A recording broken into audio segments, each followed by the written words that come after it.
Hello guys, my name is Paul Watson and welcome back to my YouTube channel with highlights today of the Week 2 race in the Actrollvision Project Cars 2 Touring Car Cup. Firstly, I need to say a massive thank you to jimminel, who provided me the footage of the race because stupidly this week I forgot to record it myself, and so he was able to go back in to the race footage and collect the race for me because it was one that I really couldn't miss. So you join me now on my qualifying lap, and I've found over the years that I'm not that great at pulling out one stop hot laps. I find that a lot of my ability comes within racecraft, as I'm just not quite able, like the most of the guys, to pull out the perfect lines and maximise here. As you can see, you know, a bit too slow around that corner, could have hit the exit curb a little bit more, didn't really make too much contact with the apex. Same again here, I leave a lot of tenths out there by not being able to maximise my speed around corners, and as a result I end up having to rely far too much on my race consistency, which, as you can see, sometimes disappears mid-race, as I only am able to upgrade myself from P11 up to P10, and that is where I would start the race. So ultimately, not an ideal start, but as you can see, it gave me a good position to springboard slightly higher up into the midfield.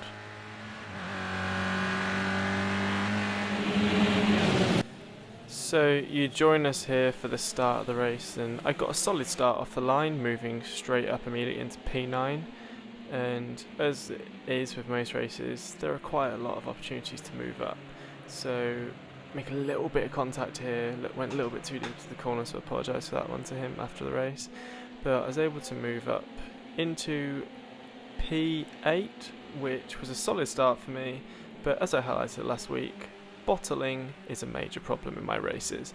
And as a result, you can see here, went a little bit too close to the grass, dipped my rear left tyre onto it, and as is with the Project Cars 2 physics, that resulted in a one-way ticket to the Shadow Realm, putting me about 10-15 seconds behind the next guy from me, so sent myself hurtling back all the way to 14th place, which is disappointing considering of how much practice I put in at Donington with it being one of my favourite tracks in the world. But I decided to dig deep, really push, put in the best performance I possibly could, and see where it would end up. And I'm glad I did, because as you'll be able to see through this race, a lot of interesting events unfolded throughout it. So now, I did spend a lot of lapping on my own, so it was mostly a case of, if you ever find yourself in this situation, just get your head down, ignore the gaps between you and the cars in front of you, and just basically try and put in as many consistent qualifying laps as possible. As you can see here, I was able to gently claw away at that gap, 2-3 seconds a lap on the guy in front of me. And once you're able to see that car, when you can visualize it, it really helps you increase your focus and just think, okay, this is gettable now. There are a lot of times in races where you're lapping around on your own, there may not be too much to focus on, and so as soon as you get that kind of visualization in front of you that allows you to have a marker of, okay, I was here this lap and he was there, the gap is now closed, so I need to keep doing what I'm doing, or even use it as the alternative. So, oh, they're getting away from me, I really need to put the hammer down now, I can't just take it at the 70% that I was before. So we joined me back a couple laps later, as I was able to really use that as motivation, and I was able to massively close that gap over the course of these last 2 laps, just focusing on getting my head down, trying not to concentrate on him too much while still using him as the motivation I needed to really push on for that drive. And as a result, I was able to get into a nice position sitting right in his slipstream, which isn't as strong on this game as other games, but still it's a handy thing to be able to do, is to really sit in behind him. I was really proud of myself here, because usually, as is with a lot of drivers, I usually get a bit too excited when I come into a hairpin next to somebody and send it down the inside, which would have ended in catastrophe for both of us. but instead thought, I reckon I could maybe get in if I take a nice tight line on the inside of the first corner. And luckily, my thought process prevailed, and I was able to easily secure this position. So that just highlights the importance of understanding what is worth the move and when it's maybe best to leave it for a few seconds, because especially at the lower levels of racing, there's far too many apex warriors that think, if I get to the apex first, I'll win this race. And all it does is jeopardize yourself and the race, because at the end of the day, if you can't make a move stick, it doesn't matter if you get past them in the first place, because you can't finish a race in a barrier. So you join me once again now as we travel into dusk. I've still got the car behind me, but as you can see, I've been able to pull out a solid gap on him, and by just staying motivated, watching the cars in front of me, I gain another place, and I'm able to hop my way up into P12 at this point, as unfortunately the BMW made a slight mistake, went off track, and I was able to capitalise on that just by staying consistent, closing the gap, and luckily managed to gain a free place out of it. So that's one thing I've really learned through League Race, is not to get too disheartened if something doesn't go your way, because there are human beings controlling these cars after all, and so anything can happen, even the slightest slip up. As long as you're in the right place at the right time, you can really capitalise on it. And through really getting my head down and really pushing, it really helped me to just keep that time gaps down, keep consistently lapping. They weren't the fastest laps I was putting in, but they're all within 1 or 2 tenths of one another, which was the most important thing when you're trying to close a gap. Just making sure you're consistent, no major mistakes, don't lose half a tenth on a lap by being silly, trying to push too hard. It's better to kind of gain 5 laps of consistent 10th gains than pushing all out for that 1/5/10 in one lap, because at the end of the day, mistakes are far more likely to happen in that instance. So instead of going 100% of the time, I've really been able to teach myself just to rein it back a little bit, because you don't always have to drive at quali pace, because then you just end up, setting unrealistic targets for yourself, and as a result, overcomplicate things, and even at times just it results in you making silly mistakes, and it costs you a lot more in the long run. As you can see, by doing this, it's really paying off for me, as the gap from last lap has massively closed between me and that Monster Energy live read McGann.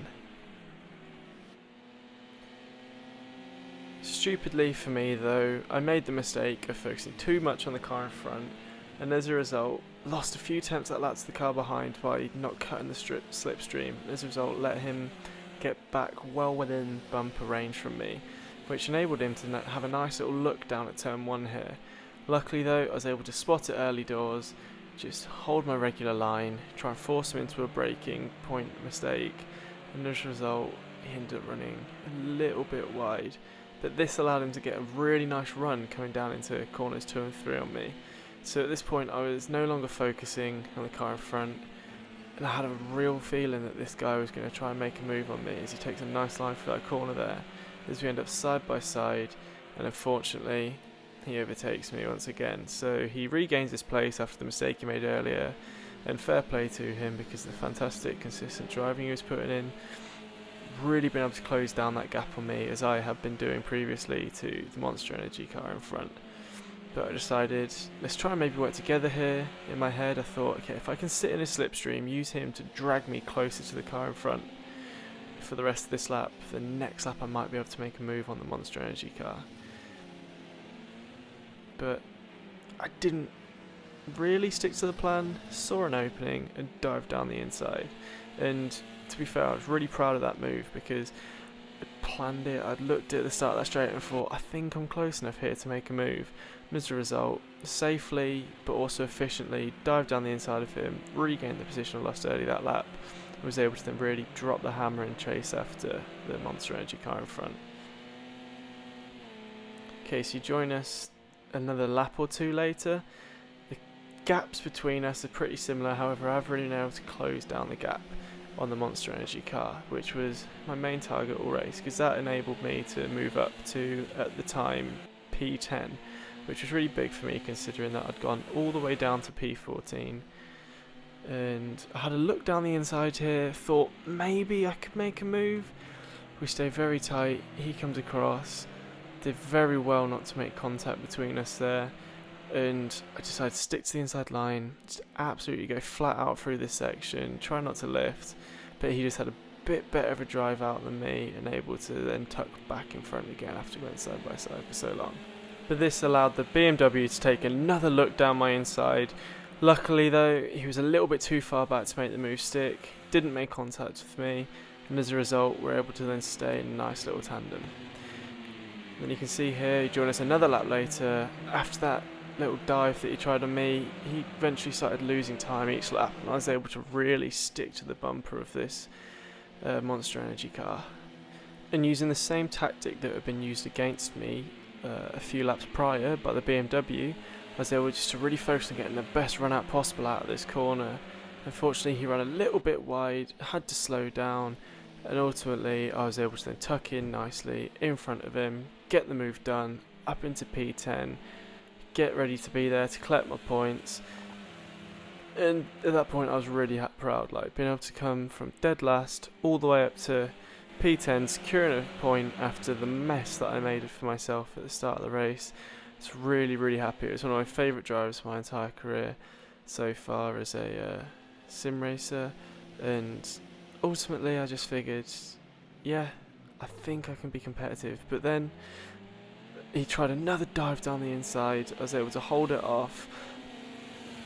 Don't really know what really I could have done more there. I tried to give him a bit of space, turn in, but he overshot it.